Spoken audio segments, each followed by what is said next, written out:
Hey, welcome to RestoCycle. I'm Nils. We got a little mini tech for you here. This one's going to be pretty short.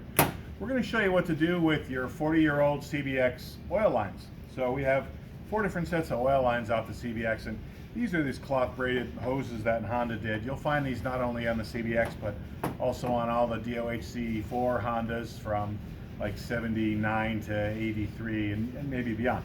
So anyway, there's some, debate, I guess, about whether or not these are important to preserve originality. So we want to just show you what we think is the best way to handle these.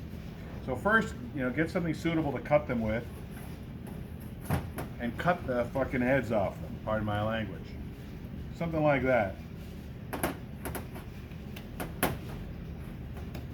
This is easily done with a cutoff wheel as well, but one of these will work well. Then, when you've got them all cut off, it's important to figure out what to do next. So, I like the no-look fadeaway like that. Pretty sure I nailed that one. The Tomahawk Jam, Dominique Wilkins, from the Atlanta Hawks, he had this one down. Two-hander, old school. That's always a good one.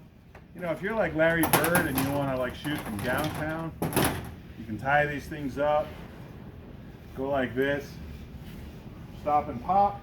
Oh, rimmed it. Hold on, I got this one. Look. Gary Payton from the corner, Larry Bird, no time left. We lose. Anyway, you get the idea.